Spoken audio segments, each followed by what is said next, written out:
This is Corners and Wagers. I'm Adam Zdroik.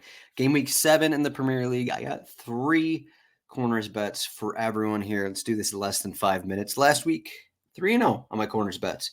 So shouts to me. Let's win some more corners bets. Again, if you're looking for more things, we have Kits and Wagers, another show.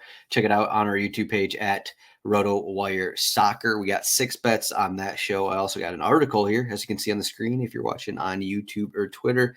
Got 3 bets in this one. And right there, rotowire.com/soccer, you can find this article. But let's get into some corner bets here. So first one I'm looking at, Arsenal are home against Southampton. Maybe a bit of a letdown here coming off the win against PSG. But, Mikel Arteta isn't one to rest a little bit, isn't one to sit back and not take every game seriously. Southampton, a mess. Russell Martin, a mess, trying to figure out his lineup pretty much every week, hasn't figured things out. So let's just do Arsenal -2.5 corners in the first half. That's a lot. I took Arsenal -5.5 corners in the game last week, and that one hit easily. I was looking for that number again, but the only thing I could do right now is Arsenal -4.5 at -155. So if you can get Arsenal -4.5 at better odds or Arsenal -5.5 corners, I would take that as well. You could go to Arsenal -2.5 in the second half, but I'll do -2.5 corners in the first half and hope that they just put on the pressure early and Southampton, don't know what to do with it. Next game, I'm going to Chelsea are home against someone. Chelsea are home against Nottingham Forest, and I got another similar bet here. Corners, first half.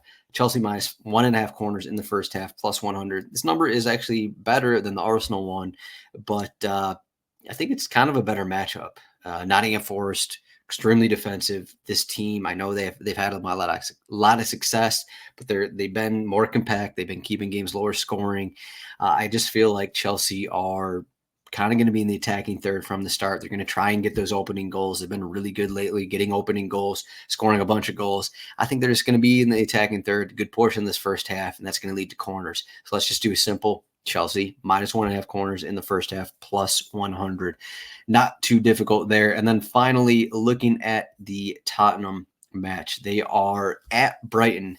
And I was kind of surprised at these odds. Well, at Brighton isn't the easiest matchup, but basically Tottenham been able to get corners against pretty much every team they played. The way they play, they're great in possession, but they're very active with the ball. They get up and down the field. They press a lot.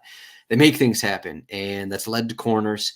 It's not the same as like the Manchester City possessional dominance. It's not the same kind of thing. But I still think that while they're maybe not going to get 70% possession at Brighton, maybe not even.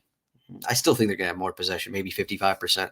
I still think that this game is going to be pretty open here unless Brighton doesn't really want to do that. But when we saw the Brighton match against Chelsea, a lot of mistakes defensively, but it's just not a team that's let's just say, okay, Brighton aren't going to play the way that Nottingham Forest are going to play in their matchup. So I think it's going to be open. I think both teams will get corners, but Tottenham have been so good at getting corners and getting in those situations, getting the ball on target, that I kind of like them a little more here. But actually, I do like Brighton corners as well. But my best bet for this one is Tottenham over 5.5 corners. That is +105. Really quickly, let me look at the Brighton odds here because I do like that one as well. Brighton over 5.5 is -130, so I guess I don't like that one as much. If you want to do a single game parlay and get maybe better odds, just do over 4.5 corners for both teams. And that comes out to probably plus odds as well. So there's a couple corner bets for you, but those are 3 for the week. I got 9 in total for the week. Again, make sure to check out rotowire.com/soccer for all those options. We got DFS, we got betting content, we got all of it. Check it out. Thank you for listening. You can find me at RotoZdroik with any questions.